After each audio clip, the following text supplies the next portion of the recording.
بسم اللہ الرحمن الرحیم۔ السلام علیکم ویورز، امید کرتا ہوں آپ سب خیر خیریت سے ہوں گے۔ آج میں آپ لوگوں کے پاس حاضر ہوں اسرائیل کا ظلم اور بربریت کی کہانی لے کے۔ دیکھیں آپ، اسرائیل نے جو لوگ غزہ سے نقل مکانی کر کے جو مسلمان جا رہے تھے ان قافلوں پہ بھی حملہ کیا ہے، اور وہاں پہ 250 سے زائد لوگ شہید ہو چکے ہیں، اور امت مسلمہ اس بات پہ بالکل خاموش ہے، صرف اپنے اپنے گھر میں بیٹھ کے بڑھ کے مار رہی ہے۔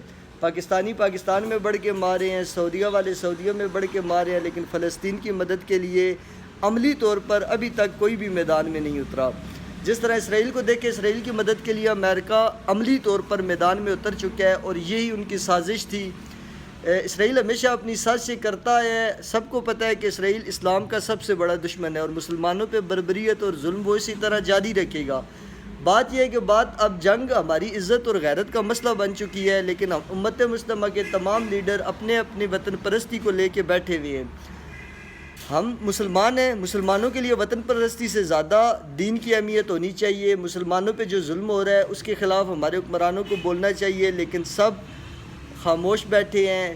کچھ بیان دے رہے ہیں کہ ہم نیوٹرل ہیں، کچھ بیان دے رہے ہیں کہ اگر ایسے ہوا تو ہم ایسے کریں گے۔ میرے خیال میں جو آپ کہہ رہے ہیں وہ سب کچھ اسرائیل کر چکا ہے، اور امریکہ عملی طور پہ اس کا ساتھ دے رہے ہیں، اور ہم صرف اور صرف بڑھ کے مارے ہیں۔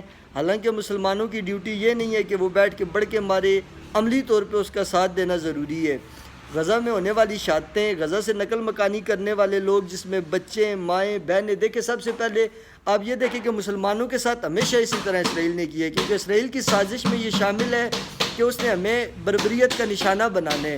سب سے پہلے وہ ہمارے ہی ملک میں اس طرح کے لوگ پیدا کرتا ہے جو اس کا ایک امیج بناتے ہیں، اس کے بعد اس ملک کی معیشت پہ اٹیک کرتا ہے، اس کے بعد وہ اس ملک پہ عملی طور پہ اٹیک کرتا ہے، اور اس کی نظر ہر اسلامی ملک پہ ہے۔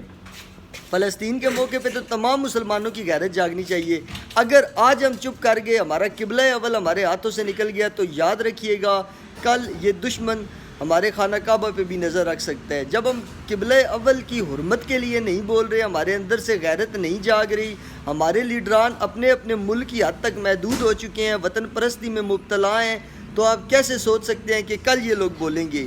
جس پہ آتی ہے اسے برداشت کرنی پڑتی ہے، لیکن امت مسلمہ کا یہ کام نہیں ہے۔ ہمیں اللہ نے حکم دیا ہے ایک دوسرے کے ساتھ کھڑے ہونے کے لیے۔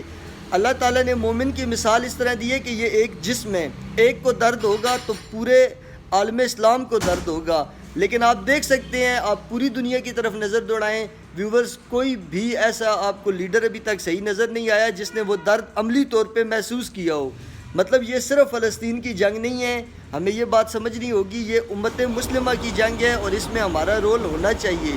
اللہ تعالیٰ ہمارے حکمرانوں کو ہدایت دے، اللہ تعالیٰ تمام امت مسلمہ کے جتنے ممالک ہیں سب کے حکمرانوں کو ہدایت دے، ان میں شعور پیدا کرے، اور وہ اللہ کی راہ میں اور اپنے فلسطینی مسلمان بھائیوں کے لیے عملی طور پہ کچھ کر کے دکھائیں، باتوں سے نہیں۔ باتوں سے کرنا چاہے تو پوری دنیا کر رہی ہے، میں بھی باتیں کر رہا ہوں، ہر انسان باتیں کر رہا ہے، لیکن باتوں سے نہیں۔ ہمیشہ یاد رکھیے، عملی کام وہ کر سکتا ہے جس کے پاس پاور ہے۔ ہمارے حکمرانوں کے پاس پاور ہے، وہ عملی طور پہ اس کا ساتھ دے سکتے ہیں۔